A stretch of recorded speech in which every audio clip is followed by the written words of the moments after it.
I love Linus, so that was Linus and Lucy. I'm a huge Linus fan myself. I had a little blankie growing up. I still have it, actually. Good morning, everyone. My name is Gracie, and on behalf of the Board of Trustees, I'd like to welcome you to the Unitarian Universalist Congregation of the Swananoa Valley. We are a progressive congregation fueled with and connected by the spirit of goodness, justice, and love. We have a tradition of welcoming visitors or people who have been here for a couple of times, so I will invite you to stand, introduce yourself, and tell us where you're from. And I'm going to start on this side. If anyone, it's their first time. So this is my first time. My name is Lisa Morgan, and I live here in Black Mountain. I moved here a couple years ago, but then went back to our Texas property while things recovered. So I just got back for a couple weeks ago, so I'm glad to be here. I'm Terry Scheck-Snyder, Kingsland, Texas. Good friend here, invited me out for a visit, so we've been looking forward to this. Bienvenidos. Yeah. My name is Cindy Davis, and I live here in Black Mountain. Moved here around 8 years ago from Illinois because I have 3 daughters and a bonus daughter and 11 grandchildren. 90% are here, so the mountains and you people are the bonus.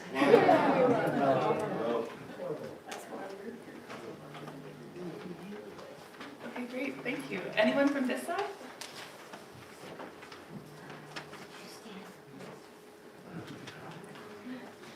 Well, thank you so much for being here. It is so nice to be together in this space today. And I have roots in Texas as well. My uncle played for the Dallas Cowboys. People don't usually know that. But yeah, so that's my Texas roots. We are so excited to get to know you better. And every Sunday after service, we have a coffee hour in the portico. And our members wearing orange name tags are on the membership committee here, and they can answer any questions you might have about our space. Also, we have 2 announcements today, and the first is also related to coffee hour. Donna Glee Williams, one of our guest speakers this morning, will have books available for purchase in the portico during coffee hour directly after the service. And the other announcement today is about one of our board members, Cecily Hines. So as many of you know, Cecily Hines recently moved to the RDU area, and outlined in our bylaws, the Board of Trustees appoints someone to fill her term. So on the board, we are happy to announce that Risa Walsh has been appointed to that position and will serve the remaining 3 months of the fiscal year 25-26. Yes, we're so excited.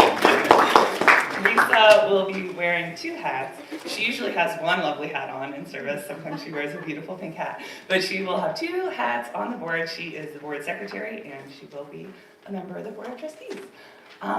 So please, I think that's it for announcements. Okay, great. So please review our order of service today. We have some upcoming events on the back, and we also have our land and labor acknowledgement on the back of our order of service, and also the UU8 principles inside of it, which will give you more information about our values and our collective spirit. The tree in spring reminds me of a particular quote. While scholars can't really agree on its true origin, it resonates deeply with me nonetheless. It goes, and the day came when the risk to remain tight in a bud was more painful than the risk it took to blossom. Please silence your cell phones and allow your minds and hearts to quiet and accept the loving presence of our speakers today. I'm so grateful to be here and to start our service.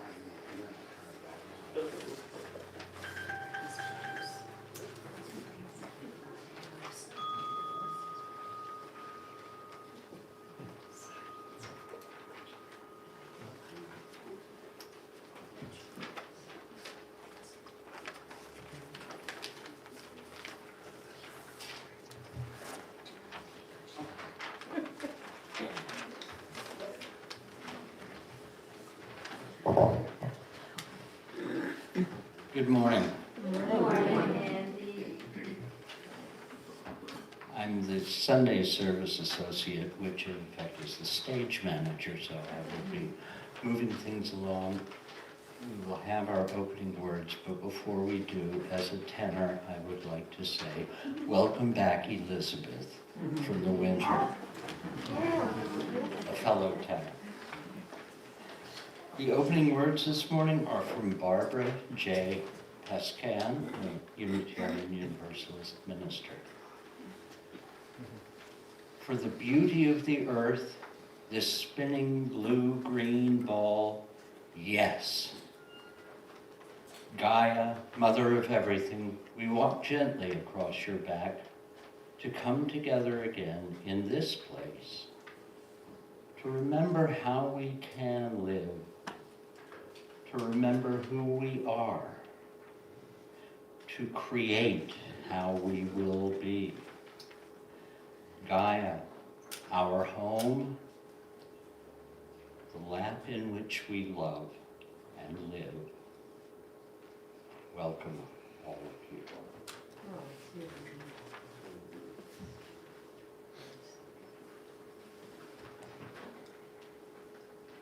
Then,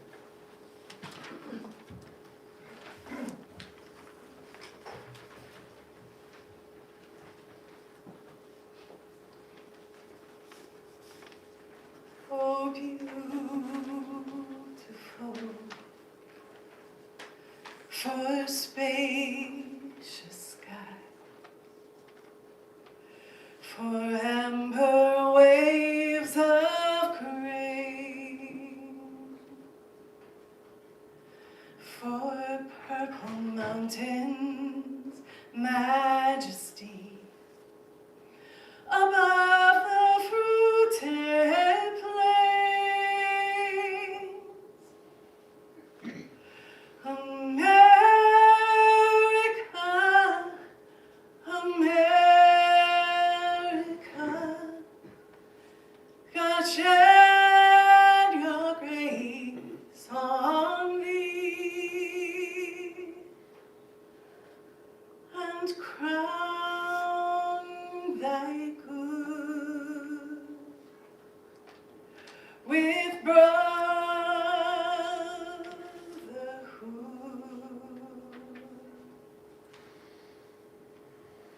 From sea to shining sea.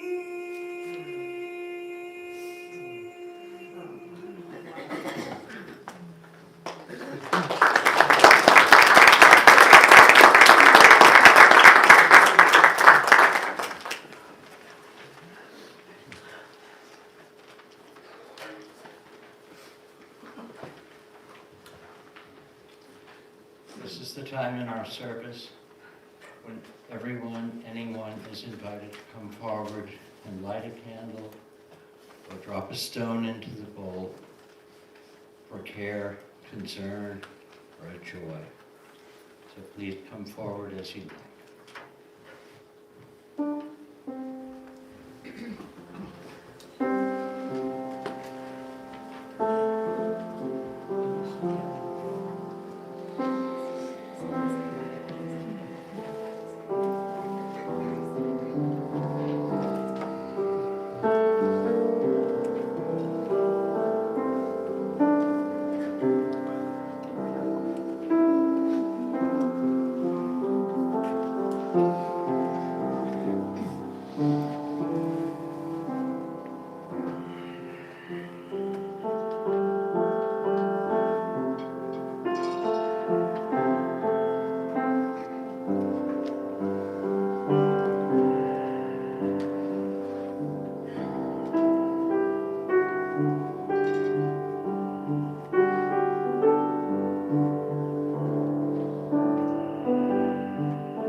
candle for all those unspoken joys and sorrows that you're carrying in your heart.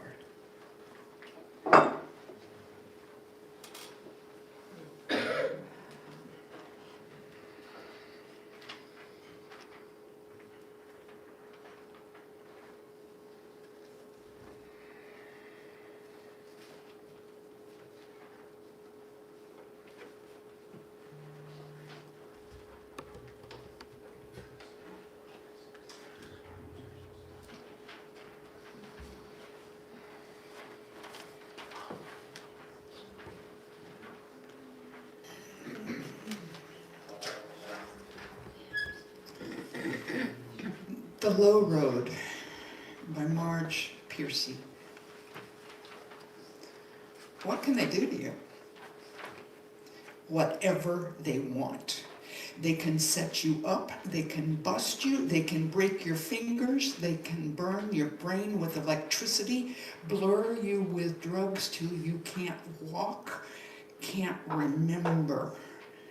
They can take your child. They can wall up your lover. They can do anything you can't stop them from doing. How can you stop them? Alone, you can fight. You can refuse. You can take what revenge you can, but they roll over you. But two people fighting back to back can cut through a mob. A snake dancing file can break a cordon. An army can meet an army. Two people can keep each other sane, can give support, conviction, love, massage, hope, sex. Three people are a delegation, a committee, a wedge. With four, you can play bridge and start an organization. With six, you can rent a whole house, eat pie for dinner with no seconds, and hold a fundraising party. A dozen make a demonstration. 100 fill a hall. 1,000 have solidarity in your own newsletter. 10,000 power in your own paper.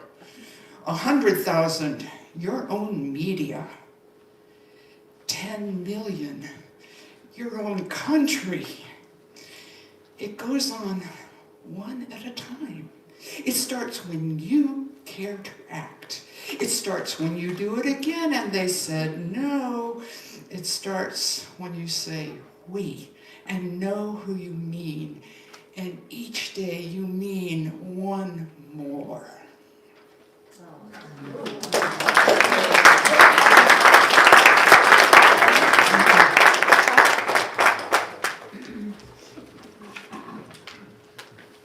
Wow. Yeah.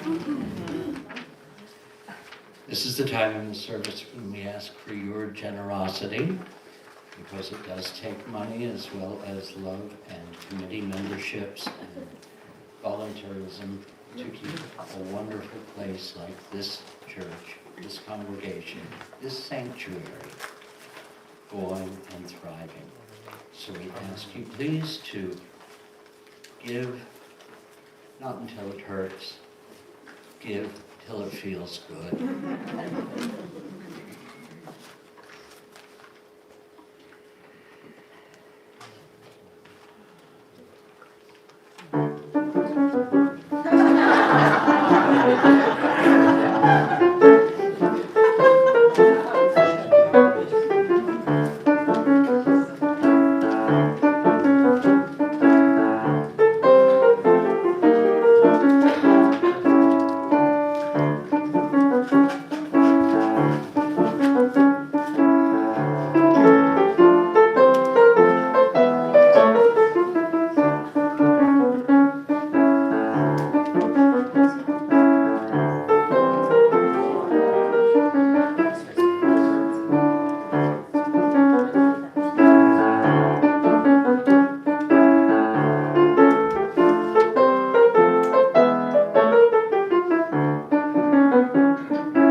Good morning. Good morning. Hi. Okay, as you can, you've already witnessed why I invited Donna Glee and Lynn Rosser here. Good morning. I am both delighted and honored to be introducing our speakers. I asked them for 3 accomplishments. Donna Glee responded, 1, her 3 novels, The Braided Path, Dreamers, and The Night Field. Here's The Night Field, which won the 2024 Manly Wade Wellman Award for North Carolina Science Fiction and Fantasy. She's a woman science fiction writer. 2, her 2008 Senior Environmental Leadership Fulbright Fellowship to India to study the human cost of pesticide use among cotton farmers there. It was this work that inspired The Night Field. 3, sharing with others the same kind of dream work that led her to her 3 novels in online circles of people who want to explore their night dreams for creative inspiration, spiritual insight, and self-understanding. This is how I met Donna Glee. I have faithfully attended for 5 years and running. She's that good. Lynn answered, music and writing have been constant threads weaving through her life. She was the choir director for Jubilee singers in Asheville for 17 years. Ooh. More recently, she co-produced a song cycle with her husband, Chris Rosser, and also with the help of her son, Jaron, titled Songs for the Night Field, one of which she'll be sharing today. This was inspired by Donna Glee's The Night Field novel and created in consultation with her. She's so happy to continue their collaboration. She also has been deeply focused on her family and raising their 2 sons, each with significant challenges, one with profound autism, and one who is now a heart transplant recipient. This, in addition to her own experience as a 2-time cancer survivor, has greatly shaped her life. And now she is developing a body of work called Vita Colatur, which combines essential elements of art and nature into a way of approaching personal growth, resilience, and the creation of a meaningful life. If you're interested, you can find it on YouTube. Then I asked, how did they meet? Donna Glee responded, Lynn and I have been friends ever since we discovered we were both mad, passionate followers of Buffy the Vampire Slayer. Incidentally, an example of exactly the kind of disseminated hero story we'll be talking about today. Lynn's insight helped me find my way through writing my very first novel. If it hadn't been for her, I'm not sure I would have ever understood the 3rd main character, Fox. So you better buy that book and read it. Without further ado, Lynn Rosser and Donna Glee Williams.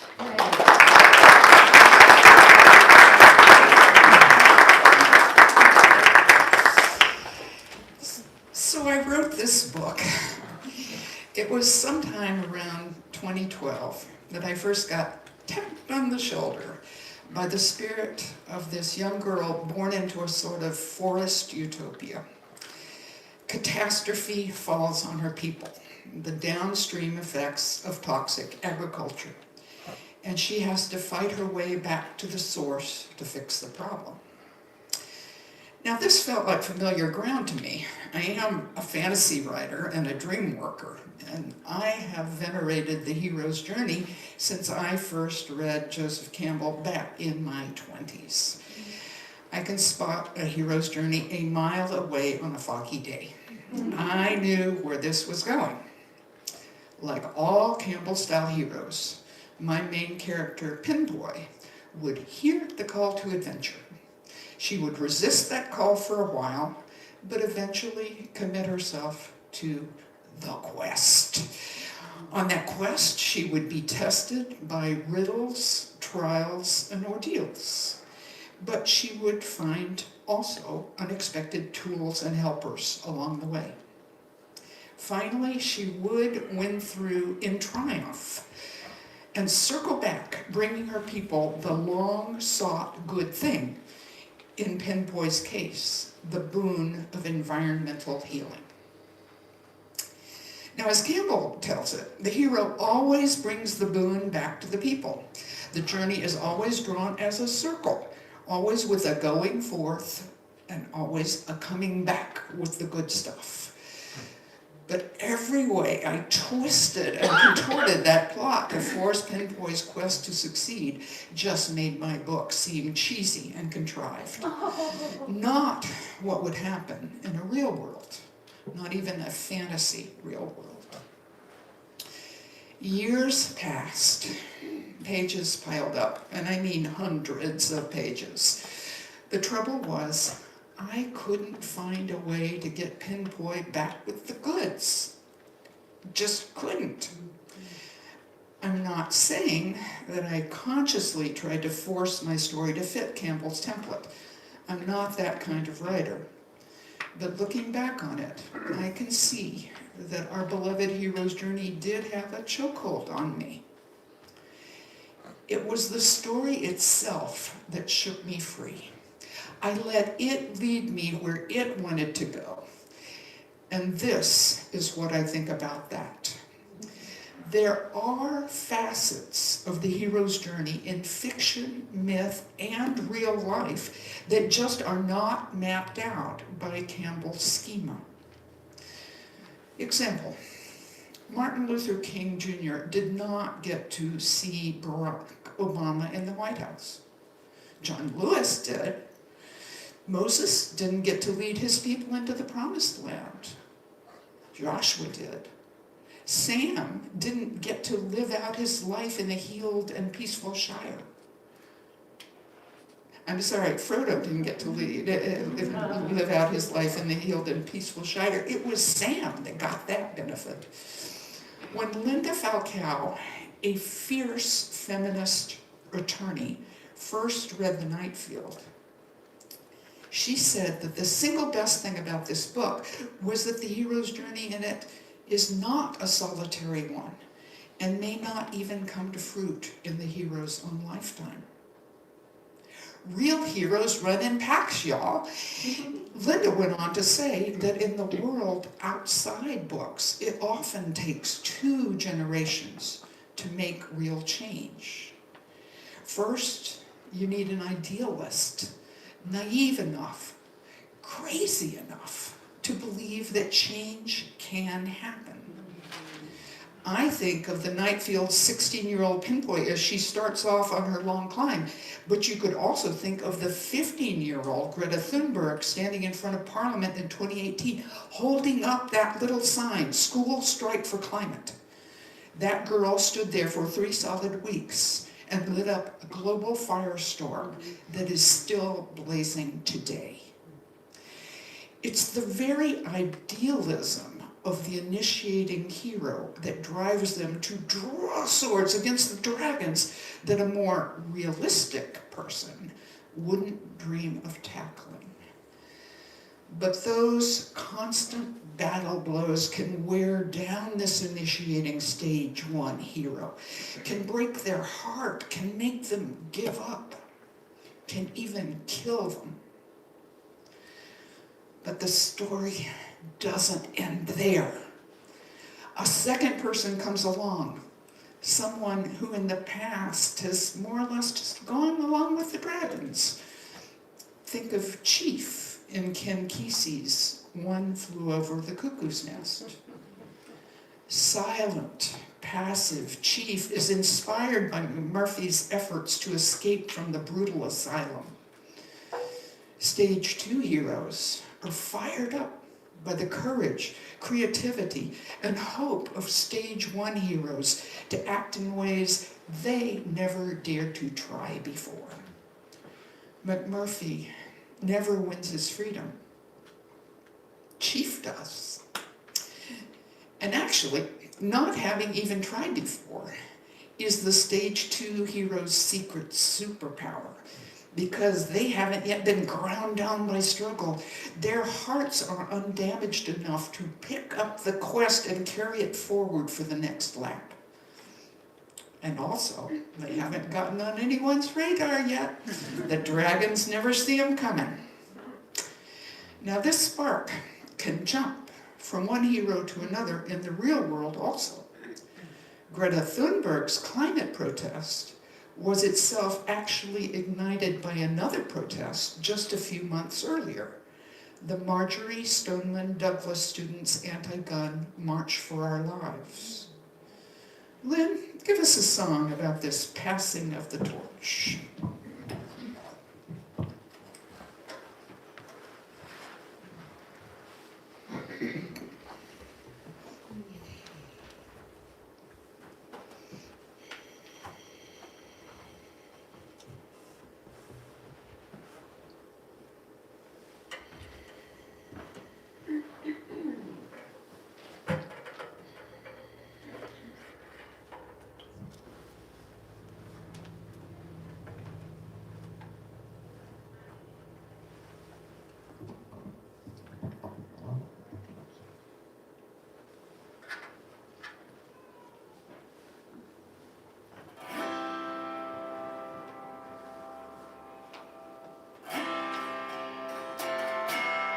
There's a man by my side walking.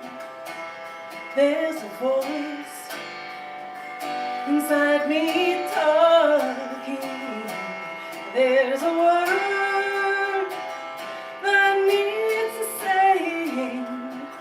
Oh, carry it on. Oh, carry it on. Oh, carry it on. Oh, carry it on. They will tell their lying stories, send their dogs to bite our bodies. They will lock us in their prisons. Oh, carry it on. Oh, carry it on. Carry it on. Oh, carry it on. And all their lies be soon revealed, and all our wounds will soon be healed, and all their prison walls will crumble. Oh, carry it on. Oh, carry it on. Carry it on. Oh, carry it on. And if you can't go on any longer, take the hand of your sister and your brother. Every victory's gonna bring another. Oh, carry it on. Oh, carry it on. Carry it on. Oh, carry it on. Carry it on. Oh, carry it on.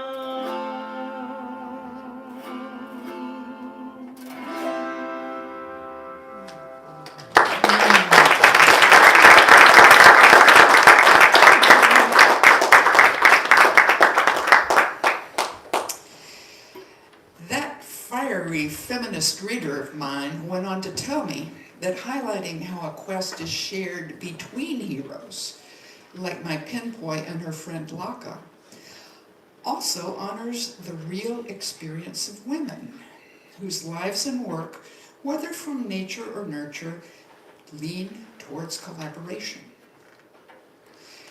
The vision of the solitary hero's journey is a dangerous ideal, not just because it disrespects the lived experience of women, but also because it perpetuates the lie that the true hero always goes it alone and gets it all done by himself.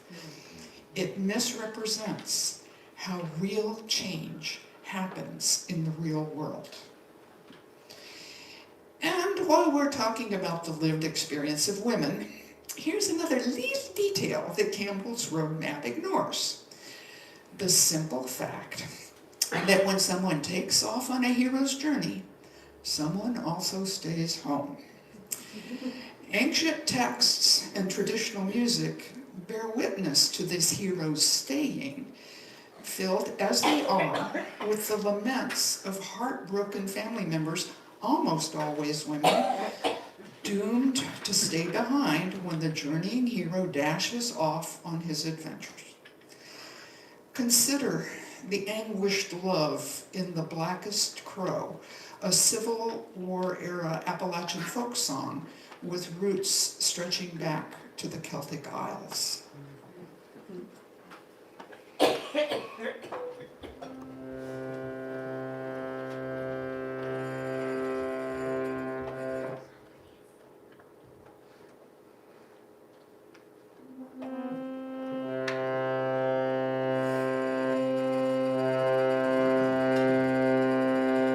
As time draws near, my dearest dear,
first came to me through Charles Frazier's 1997 novel, Cold Mountain, which gorgeously twined together two stories, the hero's journey that leads off to war, and the hero's staying that sits tight, defends the land, and keeps the home fires burning. But the pattern is much older than Cold Mountain. Think of Ulysses going off to fight the Trojans, leaving his wife Penelope home to fend off the grabby thugs who want to take over while he's gone. Ulysses goes to war. Penelope stays home. They both have to fight, each in their own way. 2 lanes on the hero highway, 2 strands of one story. In music, myth, and life, the one who stays home has usually been some form of mother, sister, or wife. Think of all the women left on shore by men who sailed the seas, women left to pace the widow's walk alone.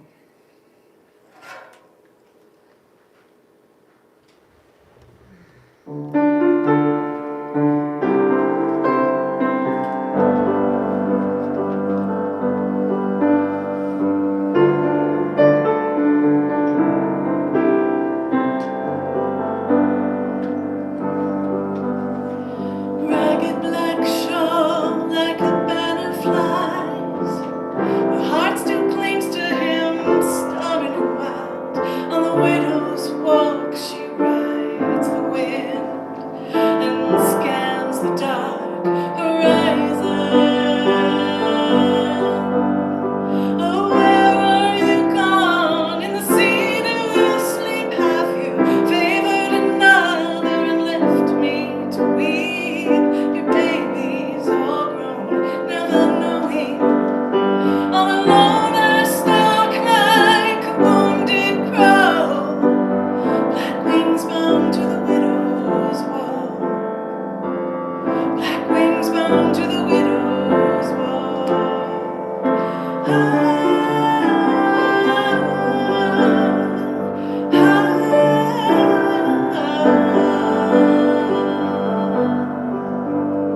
Every sail her glass spies coming in.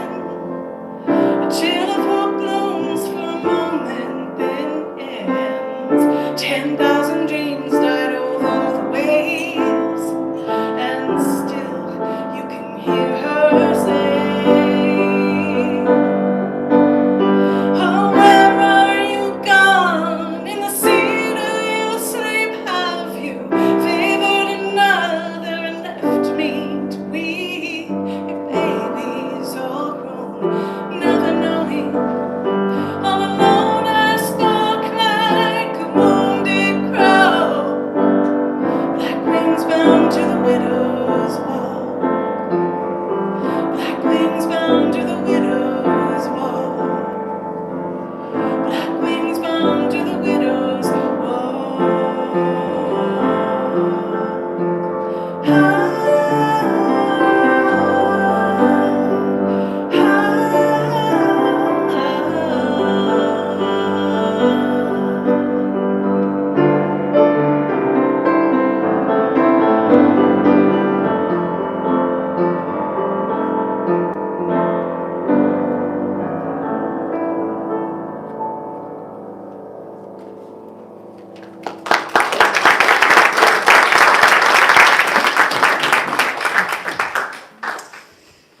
It was the great Midwestern science fiction author Kij Johnson who first told me The Nightfield was too big a story to be carried by only one hero. Now this set me thinking about my co-heroes, not only Pinboy and her friend Laka, who joins her quest along the way, but also about Pinboy's mother Marak, who stays behind with her people. Nudged by Kij, I did write Marak's hero staying, but wound up cutting it as the book veered further and further away from the classic hero's journey. But during the editing process, the brilliant Joe Fletcher, the same Joe Fletcher who also edited Ursula K. Le Guin, She sensed that something was missing from the end of the book. Something about Pinpoy's people at home, she said. What's going on with them? And that was enough of a hint. I dug out those lost pages and boiled them down into a series of dreams that my hero Pinpoy has towards the end of the novel. Dreams that turned up the emotional heat so much I could barely stand it myself. I'm telling you the origin story of the Nightfield to remind all of us that Campbell's formulation of the hero's journey is a theory. It is not reality. It's a neat and clear conceptual map that we have laid on top of a messy reality, a swishy, swirly, flowy mass of myths and stories and dreams. We've done this in order to help us make sense of them, to help us make predictions from them, to help us understand them and do things with them. The key word here is help. When a theory stops helping us because it limits our vision, well, then we need to work on the theory. Joseph Campbell sketched out the hero's journey at a time when men were men, and anyone who wasn't a white cisgendered male was shit out of luck. The hero's journey may, like an elderly uncle, be showing some of the limitations of its generation. I think that the template of the hero going out to get the good stuff and bring it back to the people is printed so deep into our imaginations because it goes all the way back to the dawn times of human history, when the very first hunters and the very first gatherers really did have to venture out away from the safety of their fire circle to bring back the good stuff to the people. Food for survival, the ultimate boon. But that very same imprinting powered the first stages of colonialism too, when the guys with the guns, germs, and steel ventured out from the safety of their fire circles and faced dangers and ordeals to bring home the good stuff to their people. The spices, gold, silver, diamonds, and human beings that got snatched from other lands. Theft. The hero's journey has not always rolled in the direction of justice. You love something, you don't let it get all rusted up and frozen into dogma. You just don't. You mess with it. You folks really get that. We spiritual types love us some hero's journey. So that makes it our job to test it, tweak it, stretch it. It was handed to us as a spiritual travelogue for one man's individual adventure. As we face the terrors of our own moment in history, we have to reimagine that 70-year-old circle so it truly honors the shared work, synergy, and multi-generation efforts of co-heroes. You cannot get what you cannot imagine. Lynn, help us imagine.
the story. I add my life to the journey like a bridge that grows so slowly over the sea. I will carry you with me, carry you with me, carry you with me. And we are the flow like the water, and we fly on wisdom's wings, and we rise up, oh my people, carrying this legacy. Carry you with me, carry you with me, carry you with me.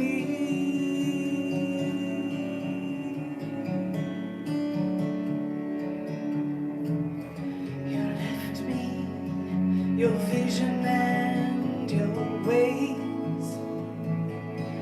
There's redemption from the systems that we made. I can see a tomorrow where we blossom in the sun.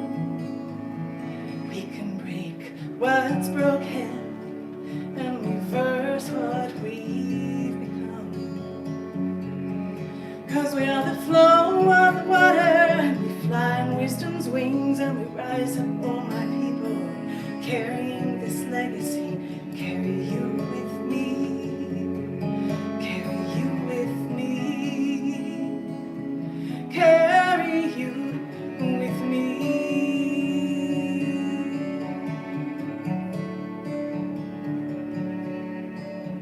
Some bridges take a generation, some bridges take 1,000 years, some bridges build a new nation, some bridges wipe away all our tears.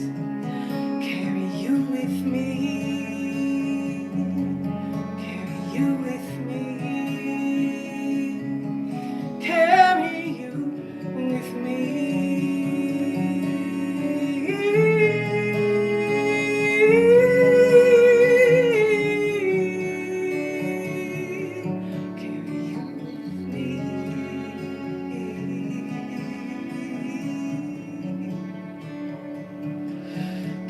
you with me. Carry you with me.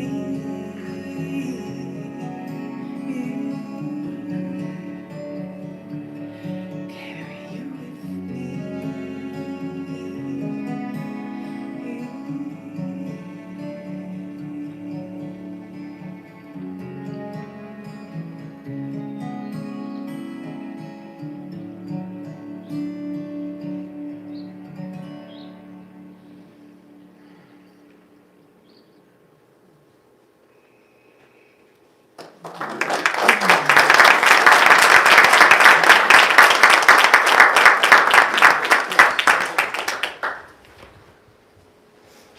The climate crisis is here, and it means business.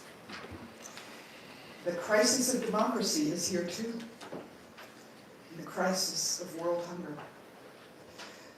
The nuclear crisis, for Pete's sake. So many crises, so little time. To meet this moment and the 4 horsemen of homeostasis that our poor, battered Earth is deploying right now to reduce the population of her most troublesome species. We are going to need not just a chosen one or 2, everyone and every part of everyone, because the hero's journey also refers to the inner quest for wholeness. Everyone is going to have to hero up to face the coming storms. Full participation, y'all. That's what it's going to take. We spiritual story makers need to swerve away from the colonialism and individualism and sexism of Campbell's hero's journey. We need to offer our people powerful images of collective heroism, duos and teams and churches and political parties, legions of superheroes. Then we need to stretch that good old circle even further to frame whole nations, the entire human race as being on a shared hero's journey together, with each of us being just a tiny part of the story. You can't get what you can't imagine. So, my heroes, my dreamers, my imaginers, let's imagine that.